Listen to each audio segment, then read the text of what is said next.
Alright, what is good, ladies and gentlemen, is the Mass Ranker back again with another ranking, and today we're doing a Whisker Away tier list for the characters. Yeah, we're doing a character ranking for all of the characters from a Whisker Away, and yeah, let us just get into it, starting off with Karu. Karu, the stepmom of Mio. I would give her probably B tier. I think that she was a pretty good stepmom. I think that she just was in a position where, every stepmom is kind of a lot of times in this position where Mio is kind of hostile towards her, but she is still like ultimately she wasn't like a mean stepmom or anything. She was just trying her best to be a supportive like new parent for Mio and stuff. And she also has, I did like the aspect as well of Kineko, where she actually ended up playing a pretty pivotal role in the movie of the whole like relationship between Kineko and Karu that ended up tying into the whole like Mio losing her body and stuff. So I think that just overall B tier character. I would say not the most prominent, but I still think she served a good role in the story.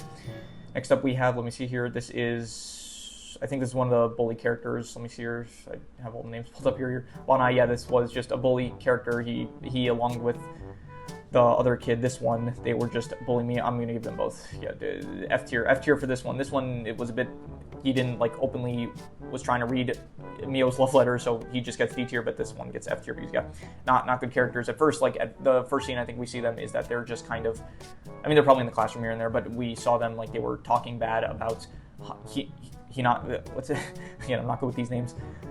Hinode, they were talking bad about Hinode because he got like good scores on a test, so they were saying like, oh, we probably cheated and stuff, and that led to the whole scene where Mio jumps off the roof of, not the roof, but like jumps off the bridge of the building, and so she falls into the tree and stuff, and so that was a good scene.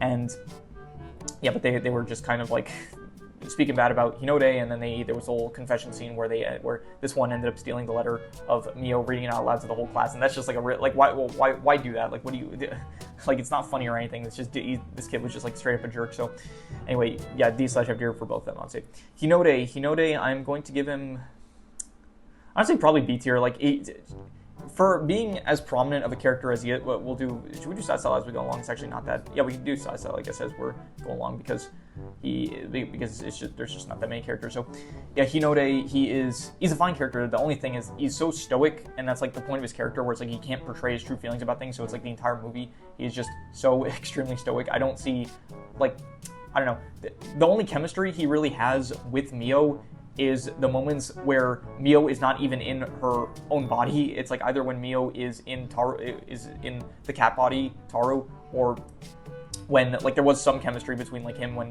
they were actually in the cat world, but that wasn't Mio. That was like him and Kineko, right? That's the cat's name, Kineko or Kiriko? Let me see here.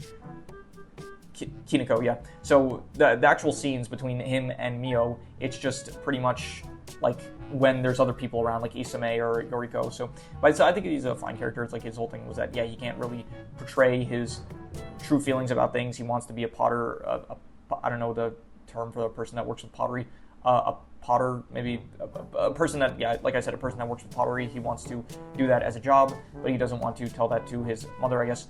And he just kind of ignores Mio a lot at the beginning, and then he bonds with Taru, and then he ends up finding out. I guess I do like the character development with him, I guess, where like throughout the actual film he does like end up finding out a bit more about Mio, like finding out like her situation with her parents and stuff, and so like he gradually, slowly starts to care about her and stuff until you get to the end of the film, or even at the end of the film, it's like, I guess it's nice at the end where it's like he does ultimately say that he loves her and stuff, and like he wants to learn more about her and all that, but even so, he just has like no, I don't know, he feels still very stoic even towards the end and stuff. Like his character is just too stoic for me to really rate him higher, so I'm just going to give him a higher B tier, I would say. Kineko, the cat, she was also, I guess I'll also count her like anytime she's in Mio's body, I guess, so I'm going to give Kineko probably, I'll go A tier. I really like the aspect of Kineko taking over Mio's body. It felt like if I was in that situation, like someone just stole my body and I was a cat, like I couldn't communicate with everyone, everyone just thought everything was normal. That's like a really crappy situation to be in, because number one, you're in a cat's body, you can't like go back to being human. Not only that though, like she was actively ruining like Kineko was actively ruining Mio's reputation by saying like kind of some out of pocket things to certain, like in class or just Hinode specifically after class. So yeah, I think that it was good though. It felt like very good, like the moments where she was kind of being not petty, I guess petty, kind of like she was kind of like looking at she was just like smiling at Mio while Mio was in the cat body and stuff. So, but ultimately she does end up helping out both Tara's the cat, Hinode and Mio. She ends up like helping them in the end. But it's also like to help herself because she just wants to get back into her own cat body. So yeah, I'll give her A tier. I would say that she was good.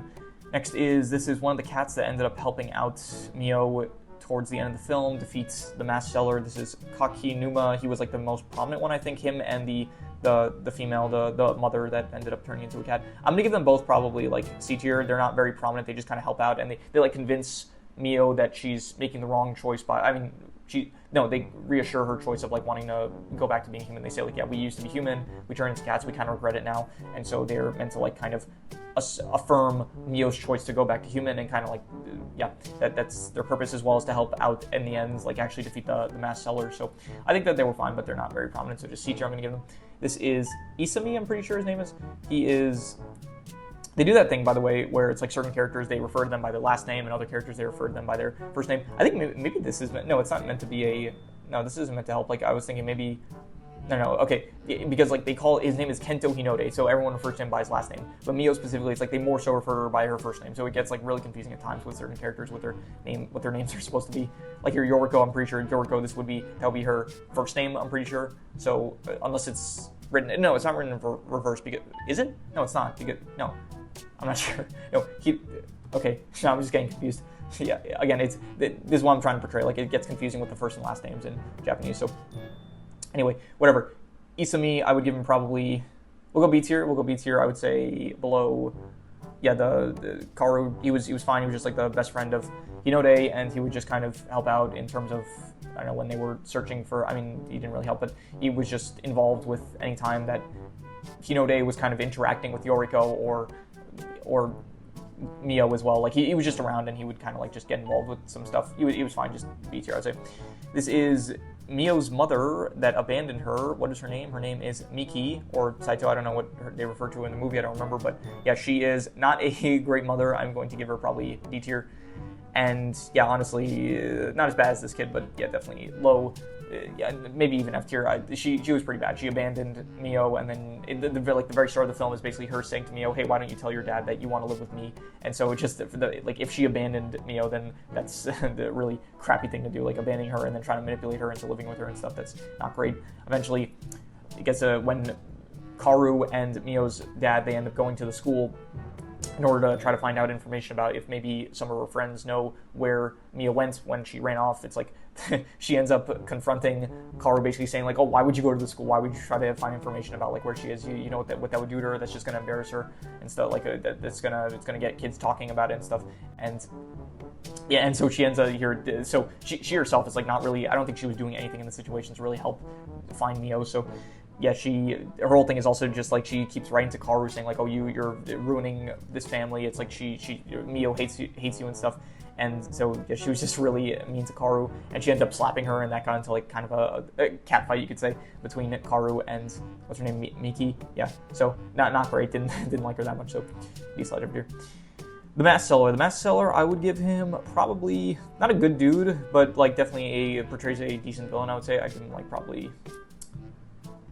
I don't know, we'll go like above Isame, I guess. Like he's a fine villain. I just don't really like it at the end where it feels like he gets defeated a bit too easily, where up until that point he feels like very much in control of all the situations and stuff. He's also got like a pretty shallow motive. The whole motive is just that he wants to live longer, but I'm sure like he could just make a deal with someone else that will mess up, and like it felt like, I don't know, he had like not the best motives, as well as he got defeated pretty easily towards the end. But throughout the film, it's like he is just kind of manipulating Mio into staying in the cat body so that he could get her lifespan. When I'm not sure how it worked exactly, but I think when the cat would die, when the human would die, or so. I'm not sure. I think what would happen was Kineko would have gotten half of Mio's lifespan, and then the mask seller would have gotten the other half. So Kineko in Mio's body would have ended up dying like half the age that she would have. Like if she would have lived to like be, I don't know, 100, then she would have died at like 50 or something like that. So I think that's how it would have gone down. So yeah, not the best motives for.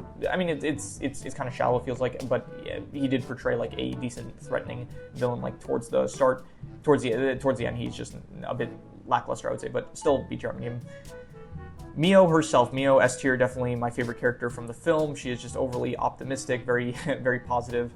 Although she does have like a lot of, she goes through like a lot of emotions in the film where it's like she's very happy. She is very much, I guess, love struck. She's also very sad at times. She gets angry in moments, so it's like she portrays the most emotions out of any of the characters in the film, which I think was very good. And just, yeah, she is this, she's kind of worried. She doesn't want to express her feelings to, I mean, it's weird. She like does very much express her feelings to Hinode. She makes it clear that she likes him, but at the same time, it's like, I guess she doesn't want, I guess she never at any point confesses her feelings directly, because I think the math seller was like, oh, you're not going to confess your feelings to him, but it's like she like at the start of the film, she's like, she does the sunrise attack thing where she like bumps into him, and she refers to it as like an expression of love, so that seems like a pretty direct way of saying that she loves him. So anyway, I would say, yeah, she was a great protagonist, as well. Like, whether it was, I'm going to say mainly, I think she was better like when she was actually in her human form. When her and Taro, it was fine, but it's mostly just like, I liked it for the, I guess, the bonding moments, I guess, between Taro and Hinode. But yeah, I do. So that's also maybe part of the fact that, like I mentioned in my review, that the end of the film, like the last half hour, I didn't like it as much as the first hour. And I would say it might just be part of it was that, like, I like Mio more so when she's in her actual human form compared to when she's Taro, I guess. But even when she's Taro, I think that she is still, she's fine. She's not, I'm not gonna say she's as good. Like Taro, if I was rating Taro, I would put Taro probably like B or A tier, like either a high B tier or like a A tier somewhere. But yeah, I think Mio, just overall, I'm gonna give her S tier, because she is my favorite character from the film and a great protagonist, I would say. This was just a dude that worked with. Did I not include the grandpa, by the way? I thought that I didn't include the grandpa of Hinode. He would be like he's not a secondary character, so is he a minor character? Because I feel he's a pretty important character, so I'm surprised. Is he not listed here? Because he was pretty important to the point where I should, okay, he's not listed here for some reason. Okay, the grandpa, I would probably give the grandpa, like, honestly, just D tier, because he's just not prominent enough to really warrants rating him higher. Like, he didn't really do much except like kind of mentored Hinode a bit, and besides that, I think he spoke to Taro in like one scene, and that was pretty much it. So the grandpa, like Hinode's grandpa, doesn't really do anything, so I would just probably give him D tier. This dude, I'm also just gonna give him like, we'll go top of D tier. He's just not a prominent character. He worked for Hinode's grandpa, and I think Hinode's sister, she just had a crush on him, and then I think in the montage towards the end, he says that he's engaged, so that didn't go anywhere, so I just kind of feel bad for her now. So anyway, Yoriko, this is Mio's best friend. I would give her probably, we'll go A tier, and I will say A tier above Kiniko. I would say, yeah, very great friend to Mio, and yeah, just I like the backstory of like them when they were kids, and Yoriko, she ends up realizing that like she was in the wrong, and like she should have treated, I think, because I forgot, like, I think they were friends, but then I think Yoriko didn't stand up for Mio when she was getting bullied or something, and so then she apologizes, and then there was like the running sequence, I thought, like on the beach and stuff, I thought that was good. And so yeah, overall, she is like just very concerned about Mio. She very much cares for the entire film. And I mentioned this in my review as well, even during the confession scene where Mio, she gets like really embarrassed in front of the whole class, like because her confession is read out loud. It's actually Yuriko who is the one that's crying over it instead of Mio. Mio even says like, why are you crying over it? I should be the one upset. So yeah, she just very much cares for Mio, wants the best for her and stuff. And I think that it was just very great friend, A tier overall. This is the father. This is Mio's father. He was fine.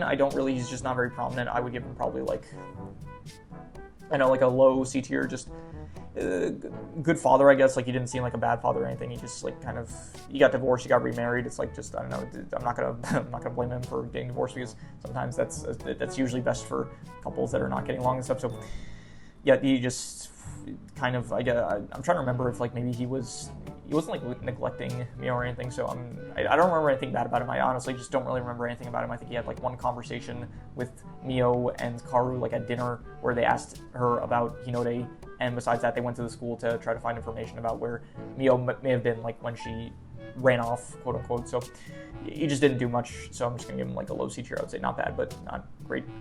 This is Hinode's sister, and what's her name? Yumi, I think. I'm pretty sure. Yeah, Yumi.